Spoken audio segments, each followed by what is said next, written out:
doit mettre sur pied et dans un état de droit, il y a une justice indépendante.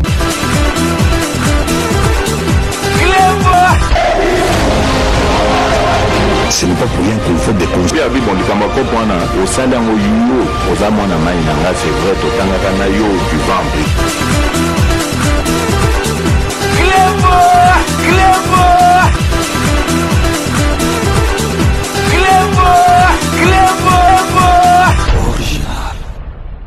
Salut et bienvenue sur Reclebois Original. Merci de votre fidélité. 5 minutes avec César Ngadi. Tout le monde est d'accord et il en restera ainsi pendant très longtemps. C'est toujours avec un réel plaisir que je vous retrouve tous les jours pour vous animer votre émission 5 minutes avec César Ngadi. Donc je ne cesserai jamais de vous remercier pour votre fidélité à cette émission. Vous n'avez pas tort car c'est l'une des meilleures, pour ne pas dire la meilleure émission d'éveil politique pour la diaspora congolaise. Donc 5 minutes à l'Elonde Monika Andenga Nazali.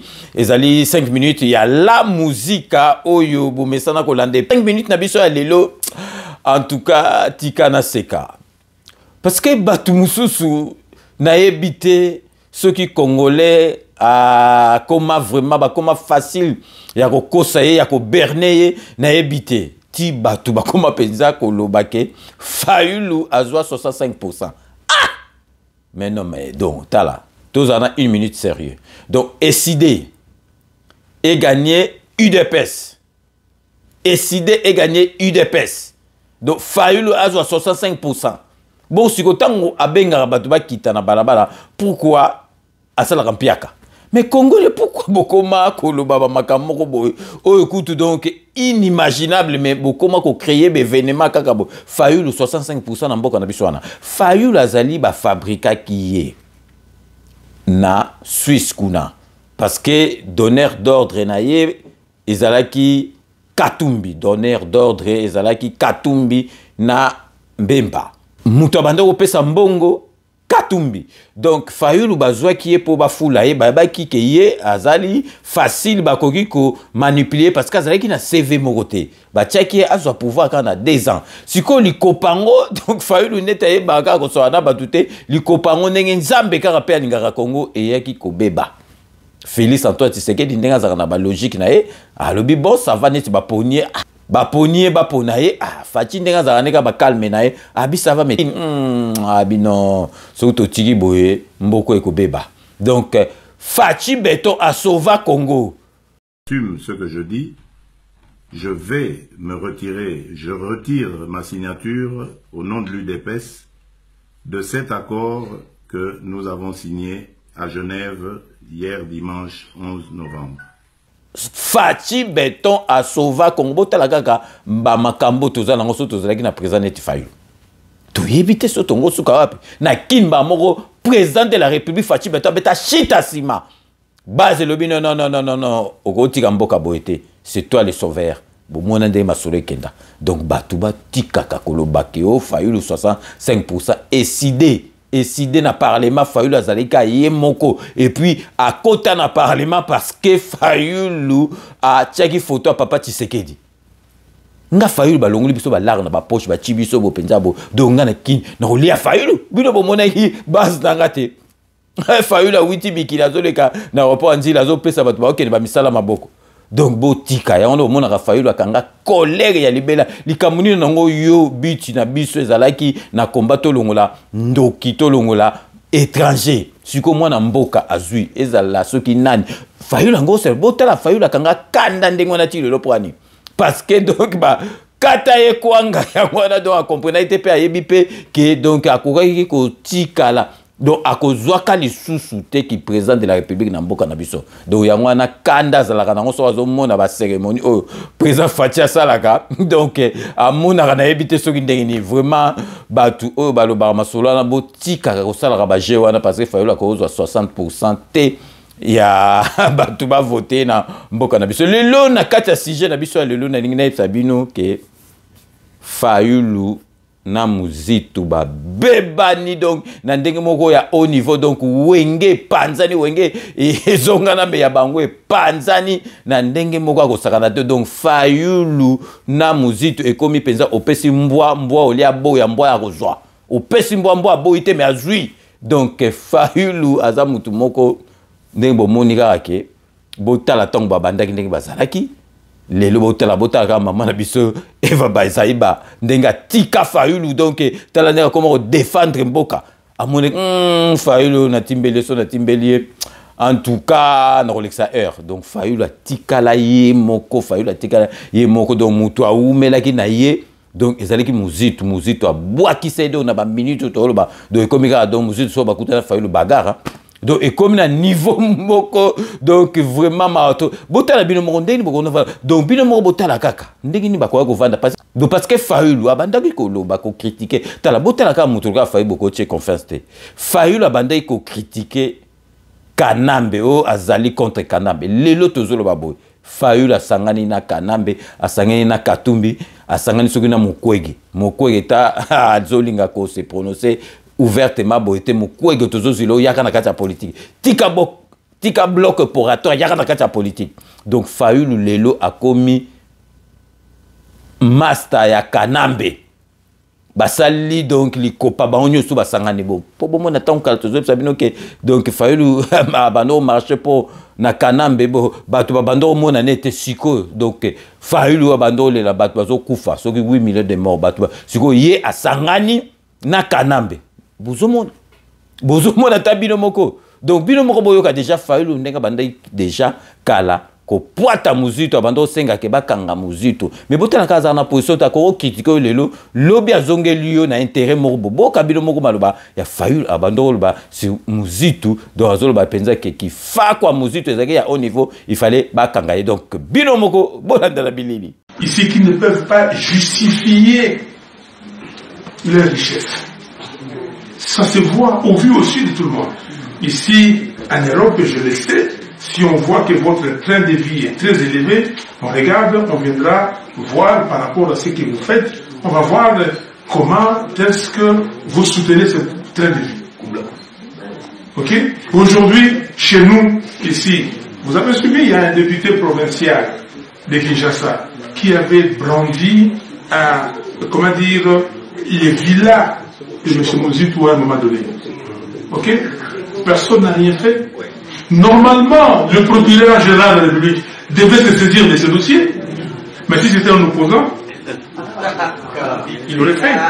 Mais pourquoi? Bino Bolandi, donc bongo siko après wana mutango azongeli na yesusu Mozitu bakomi esika moko po bomona kaka donc abandaki ko critiquer azako boya donc Kanambe lelo akomi na Kanambe lelo akomi na Kanambe botala makambu ya député donc mwanga Ntchuso bozomona ke Fayulu azoloba te bo makasi na bango kaka ya kolobaka makambo ya guerre est Fachi mutabanda guerre est yemta kodisango mais masolo oyo penza donc peuple congolais nyosu ako se réjouir ezali ya mwanga Ntchuso mais est-ce que possible oki ke Fayulu afongoli munoko po aloba boyoki ata Fayulu afongoli munoko po aloba po bomona kaka ke Fayulu aza na Kanambe bakamtu ezo déranger Kanambe ezo déranger payer bino moko boyoka donc oyo Mozitu azoloba na masolo oyo Fayulu asalie botalaka Fayulu aza mutu akoko vanta na batu te akoko vanda na batu te botalaka déjà bipolaire akoko vanda na batu te bino moko boyoka lisolo oyo Mozitu azali ko beta sur Fayulu ezali pasi na mawa na motema. Et je défendais la vérité. Et je continue à défendre cette vérité. Mais à un moment donné, à ça, il y a encore la monnaie. Vous avez dit, vous avez musique, hein? La monnaie, JB a aussi le succès, bah, comme si, bah, non, il y a un de que vous êtes là. Abandi kusala nzonzi na marque na yi. Abandi ko négliger ni ko na yi. Asali nzonzi na yi, asali bloc patriotique sans que na yoka. Na yeba. On a mis à la loyauté par rapport aux principes républicains. Ce n'est pas un soutien à une personne. Je soutenais un combat qui veut que pour que le pays marche, il faut la vérité des urnes. vérité à l'objet qui est respectée, mais nous devons combattre pour la vérité à l'objet. Pour ça, il faut des réformes. On te rebonde là. Il y a qui loyal pour cette cause-là. Mais nous, non, nous Sali Gazara. Donc, Sali Gazara qui est ancien Premier ministre. Abali Kosa, la Zonzi, a sali bloc patriotique. Il y a la bouille qui bloc patriotique en tant que tel. Pour la Linga qui va s'engager, c'est surtout ça, la marche doit renforcer lutte pour la vérité des yeux, pour la réformer à la saignée, à la neutre. Nous avons disposé à tout qui est sous la coupole, sous la coupe de Bassanga. Mais il y a le droit de dire que bloc patriotique, bon, bloc patriotique peut m'embêter. Les gens voient la Moukamo de Binition Libanda, mais pas bloc patriotique avec Kabila, parce que pour moi, combat aujourd'hui mener l'ennemi de la vérité des yeux, c'est Kabila. On a beau être bloc patriotique, voilà. Tous les gens qui ont ici, mais comme nous tenions, moi je tenais que la montée Zalande, tous les gens qui continuer, mais à partir d'un moment-là, la marche, comment qui quitte. Nous avons dit que le col là-bas, on a mis sur le quai, sur le Koya. Le Koya qui était toujours dit son balai, pour tenir la marche et réussir. Tant que moi, je suis à côté, moi, je suis à la montée Bini, et Kéi, moi, je suis à Kéi, la bloc patriotique, on a payé Kéi et Koufi. Ah, oui, il y a un mois de juillet à Kéi, à Kisangani, à Sali Congrès à partir de là. Le Congrès va le dire du Kombali. Moi encore, je vais initier candidat président de la République. Sans que Ngana Yeba. Et puis, Ngaï n'a mon acquis en normal parce que, à cause que vous avez le candidat président de la République, Ngaï n'a cause que vous avez le candidat président de la République, mais on a simaté pour s'engager à Tobini Simoko. Ils ont monté. Mais Batunaï, pour la balade, non, nous tenions sur la ligne, il faut Andima, cause à la Sima Martin Fayou. Il y a mis balai la disposition d'avoir dit que biso tout ça la alliance na mutu ya kondima ala na sima na biso na vision na biso puis tout ça la alliance na mutu nyonso ainsi de suite ba kipe biso kututi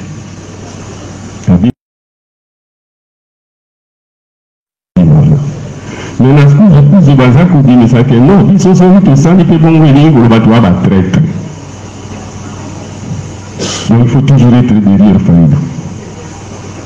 On a eu peu na base na perdre. Ceux qui na ligne base wana pe sanga ba voix. Faut na bimisa pe mutu. Ata na botike la ye ou bien botike la nga après. Mais na wo ke lega lo la mutu moko na zali ga bongo siko pe la respecter ngandi ni na pe sanga ta ba député yango. Na tiki ka bongo. Yango sikoyo tuzaki na mikakatano ba marche osali na soute à cause de bloc patriotique na mikakatano wana. Tango il faut tout ça la remise de plus au bino. Ngola makambo wana esala makibongo et bongi peut la yeba yango. Ayeba que c'est normal mutu pe en dehors ya la muka sala ba marche na ye. Peut la yeba pied mutu pe ezali normal que parti ezala na alliance na yango. Bango balingi tutya makambo wana na communiqué final te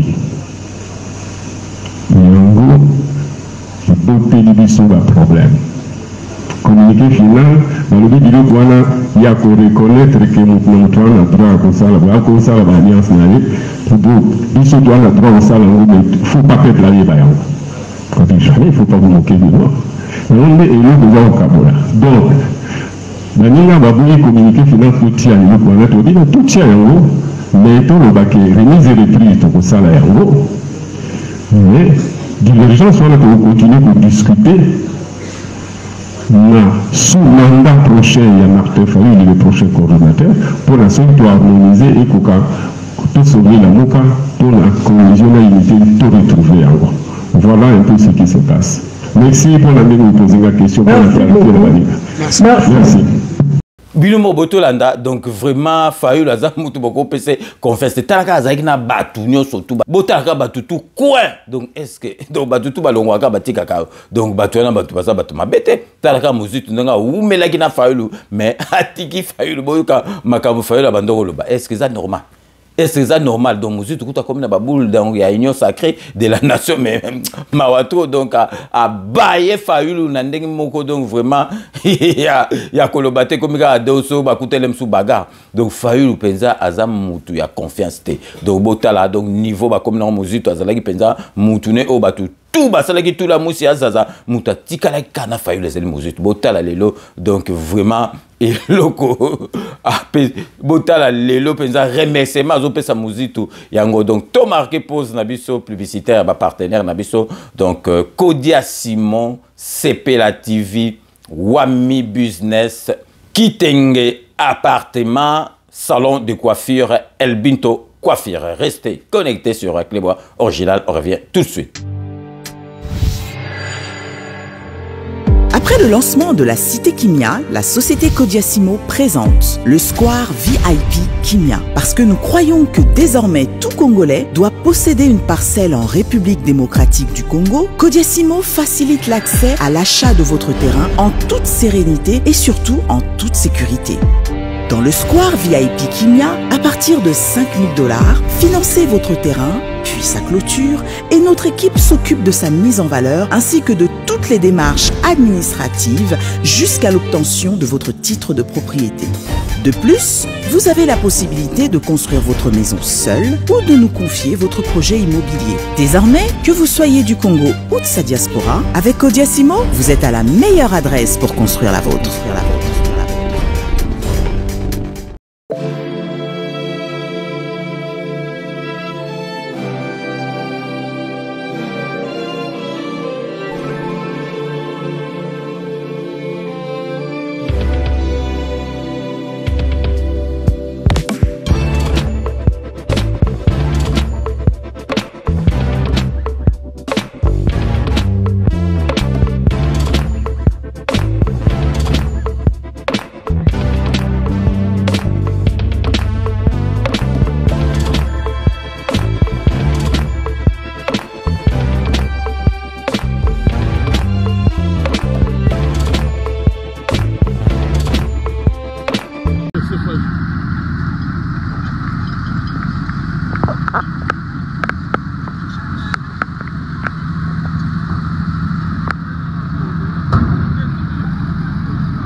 Codiasimo vous propose un crédit immobilier.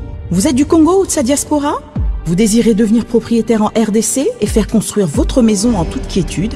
Obtenez votre crédit, puis commencez son remboursement uniquement dès la livraison de votre maison.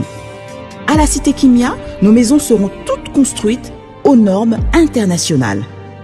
Située à seulement 25 minutes de l'aéroport de Njili, 10 minutes de Safari Beach, au cœur de cette cité moderne, vous y trouverez aussi un centre commercial avec plusieurs commerces de proximité. Nos bureaux sont situés au 173 avenue Mutombokachi, dans la commune de la Gombe, référence rond-point Forescom. Venez dès à présent réserver votre lot dans ce nouveau havre de paix à Maluku, ce nouvel Eldorado au Congo. Codiasimo, la meilleure adresse pour construire la vôtre. Kilelo, qui t'apparte, pichu qui t'engue. Tu as opé un appartement dans la poto. Solution monani. Aux en posa ya salle à concert, salle ya mariage, pichu qui t'engue appartement. Au salle location à restaurant, au benga qui t'apparte, pichu qui t'engue appartement. Aux en posa ya événement, au défilé de mode, au ba maman baroya réunion, au sokinini. Pichu Kitenge appartement qui t'apparte. Aux en a besoin de louer terrain. Oh, n'a pas de tabanangai, na nenga poto, zone industrielle. Qui t'apparte, Pichu Kitenge appartement. Oh, lingi o fungola, oh, babiro. Qui t'apparte, Pichu Kitenge appartement. Numéro à téléphone 0033 75 14 32 126. Benga na qui t'apparte, Pichu Kitenge appartement. Au lieu que ça la achat et lupangu na poto ozana Kisasa ozana Ngola Pichu Kitenge ba Kitenge ba ebele me wana qui t'apparte. Check.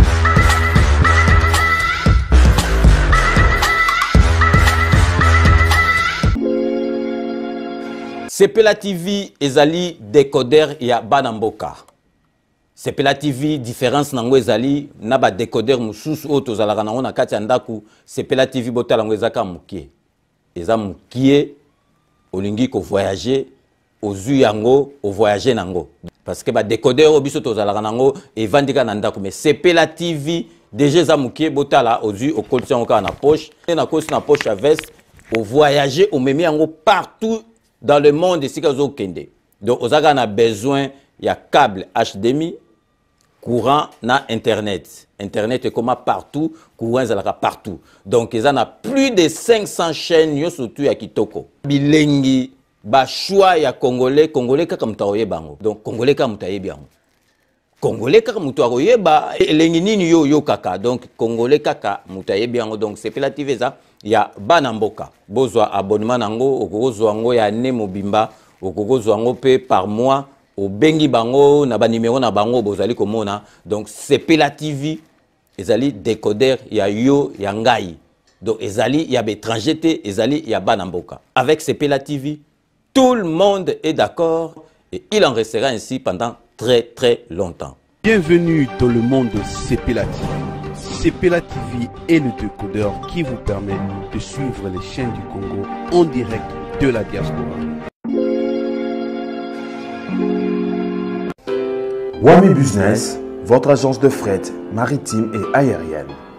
Vend des produits importés, lait de beauté, vin rouge, blanc, rosé, sel, sucre, désodorisant, eau de javel, savon de Marseille, casseroles et divers articles. À Kinshasa, nous sommes sur l'avenue Maringa 83, direction Assosa dans la commune de Kassavu. Pour plus de contacts, appelez-nous au plus 243 85 018 22 17 0033 75 80 96 032. Wami Business, toujours la qualité. Sur Paris, nous sommes au 5 boulevard Ornano 75 018. Wami Business avec Mama Mireille Wankaki, toujours la qualité. Chez Elbito Coiffure, toujours, ça marche comme ça là, avec l'expédition là. Toujours.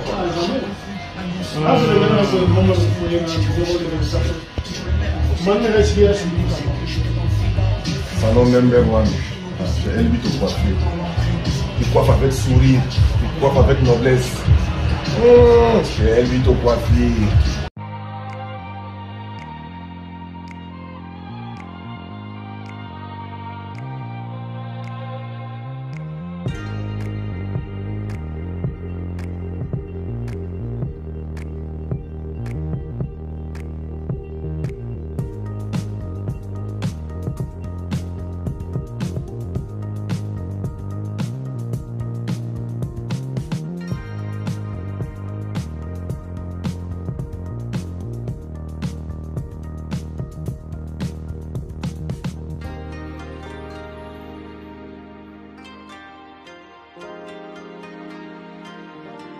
De retour sur le plateau, merci et bienvenue pour ceux qui viennent de nous rejoindre après ces bandes annonces relatives à nos partenaires. Merci na fidélité na bino na bateau tout balanda kabiso. Donc vraiment, toko cesse jamais qu'on remercie bino pour la dite fidélité parce que 5 minutes les allez neti émission news tout.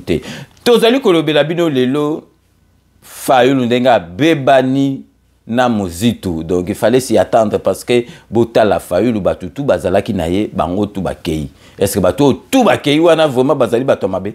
Bazali bato mabe te parce que Fayulu azali mutu moko bota la lelo oyo abandai ko boye oyo azali ko opposant ya Kanambe. Lelo Fayulu asangani na Kanambe, asangani na Katumbi, asangani na Mokwege, asangani soki na Matata Mponyo, grand fakwa de la République Matata Mponyo, Fayulu asangani na ye.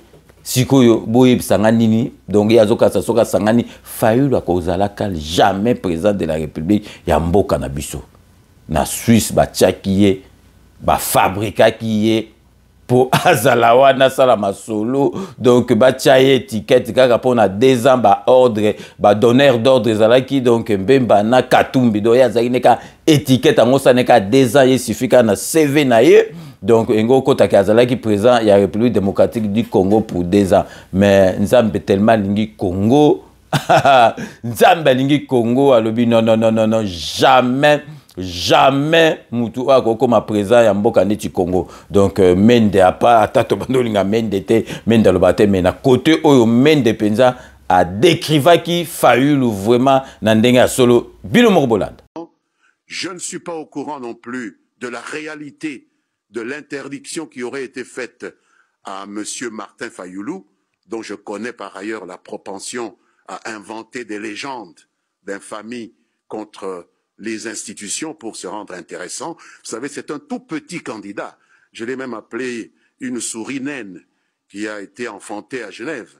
Et donc, la meilleure façon pour une souris naine de devenir géante, c'est d'inventer des légendes. Ce n'est pas le cas de Ramazani Shadari. Ramazani Shadari est un géant de la politique congolaise, tout comme d'autres dans l'opposition. Il y a des géants aussi dans l'opposition, mais certainement pas M. Fayulu. Et je pense que c'est parce qu'il est tout petit, c'est un poids plume, que ceux qui veulent saboter le processus électoral ont jeté leur dévolu sur lui. Parce qu'avec lui, il n'y a aucun espoir que de manière normale, il puisse venir à bout d'un projet électoral, un projet présidentiel. Quelqu'un qui n'a même pas 3 députés à l'Assemblée nationale, comment peut-il sérieusement revendiquer la possibilité d'accéder au top job? Non, M.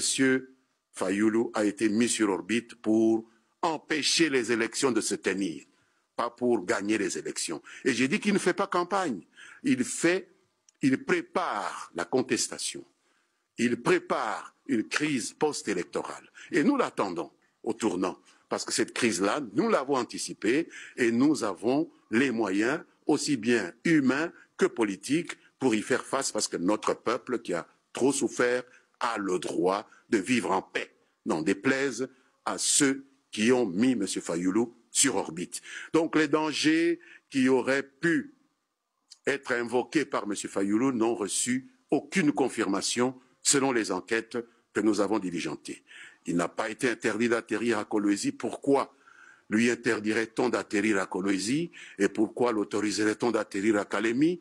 Et Kolwezi et Kalemi sont sous le contrôle du même régime. Alors, pourquoi il y aurait eu 2 poids, 2 mesures? Demandez à M. Fayulu lui-même pourquoi il sent le besoin d'inventer tout le temps des légendes. Pourquoi il veut se faire victimiser? La réponse est dans le petit commentaire que j'ai fait au début ici. La souris naine qui veut se faire aussi grosse que les bœufs ou les géants qui sont dans l'opposition et dans la majorité présidentielle. Bilomo Bolanda en tout cas, mais de na côté na vraiment tout peut que 5 sur 5 na oyo olobaki po na Fayulu. Donc vraiment ba loba César Ngadi Fayulu ça nini makamba est que est ngo fachi beto mutu amema guerre wana. Ye azoloba kaka makamba est que ye Fayulu ye makambo fachi azosala pona est ya ko sala ngo. Mais que c'est pas le bamakamba mangachusu. Botala kaka atang mangachusu azotanga bakombo Fayulu ko bima kuna. Donc so moni silence aboye na makambo bopoye bake mutayebi eloko. Donc vraiment tokotika kate parce que biso kutu ba journaliste auto zalaka sima fachi to ba kutu makamba avec preuve. Mais ba journaliste so bazana sima Fayulu. Mona ba lo kuta bakatra. Bah le couteau va pesa mais de toute façon tous années la guerre médiatique au payotikali donc ezakutu mawate donc bino bo lobby biso to zongsi donc na minute na zo sabino ke muzitu ba bebani na haut niveau na Fayulu donc vraiment muzitu azo regretter tant ya bebisa ki soki se racheter ki na yendengi ba ninga musu ba matungulu ba mama bazai ba bazalaki mele mususu asani masolo mususu a perdre tant na epamba na Fayulu ya ngona lelo penza to ko tika ngote parce que biso tozoloba to bi ke soki li kambezali to ko loba Fayulu to ko lâcher parce que to bo do botala ka mutazaki na boule ke ba investisseur ba na mbokate ben investisseur liboso ba oyate ba omi bale basali diona musitu o ba investisseur ba na mbokate ben investisseur ba na mbokate ah quelle boule systématique le ba musicien donc vraiment ils allaient pas sina mawana motema lelo to sugi wa botela Congo ndeki to zali ko kende donc vraiment Congo na biso nzamba alingi yango parce que bo imaginer kana place à Fachi Beton Fayulu Ntabi tongo suka wapi donc ya ngwana boyeba donc ceux qui mikolezali ko ya bomoni ke o Fayulu ba boté na musitu boka moté parce que komi penza donc chamu tu bakata opesi mbwa mbo lia boya mbwa ya kozwango donc vraiment lelo to linga to beta c'était parce que to kotika te parce que ceux qui zalaki makambo na biso bako déformer ngo donc ba koseli biso makambo mais biso to bakande vérité to komi na suka ya émission na biso ya lelo pika na lobaka na suka. Je vous laisse le soin d'en tirer vos conclusions et de me faire parvenir vos commentaires comme d'ailleurs vous en avez l'habitude. Surtout comme Nasuka, base, et en makamto bandara toujours honorable Jean Moutala, merci Nanyo Sotou au sala rapport dans 5 minutes avec César Ngadi Kuna Nakati à Londres. Jano Matundu Nakati à Londres, merci Nanyo Sotou au sala rapport dans 5 minutes avec César Ngadi. Maria la beauté naturelle, merci Nanyo Sotou au sala rapport dans 5 minutes avec César Ngadi. Na Norvège, vous allez couper sa beauté na Hubert Kizela na Norvège, merci Nanyo Sotou. Bo salarapo na 5 minutes avec César Ngadi Shai Mukenge Shai Wabalenge la mon voisin Shai Mukenge Shai Nakati à Paris, merci na nyoso tout bo salarapo na 5 minutes avec César Ngadi Katakin tous allez couper ça Serge Palmi merci na nyoso tout au salarapo na 5 minutes avec César Ngadi Dekos Mukoko Nakati à Bruxelles, merci na nyoso tout au salarapo na 5 minutes avec César Ngadi. Thérèse Kamani fidèle Thérèse Kamani, merci na nyoso tout au salarapo na 5 minutes avec César Ngadi. Poutou de Yalola Nakati à Bruxelles, Poutou de Yalola, merci na nyoso tout au salarapo na 5 minutes avec César Ngadi. Beloti Mavungu, vrai chéri Nakati ya Espagne Beloti Mavungu, merci na nyoso tout au sala rapport na 5 minutes avec César Ngadi Tokosukisa na Doko Tolo na biso Jean-Paul Jamba Kaoudi, merci na nyoso tout au sala rapport na 5 minutes avec César Ngadi. C'est ainsi que je mets fin à ces 5 minutes avec César Ngadi. Merci de l'avoir suivi. Nous allons nous retrouver avec grand plaisir dans 24 heures pour un nouveau numéro. D'ici là, portez-vous bien et à très bientôt. N'oubliez pas, tout le monde est d'accord et il en restera ainsi pendant très longtemps. Bobo Sanate, Kanambe, Akozwa, Masolo, Nambunchu, Penadikos.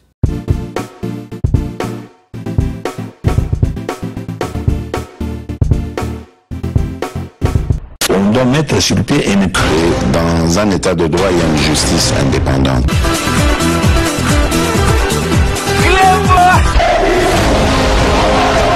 Ce n'est pas pour rien qu'il faut des conseils. Au salaire, c'est vrai, tu vas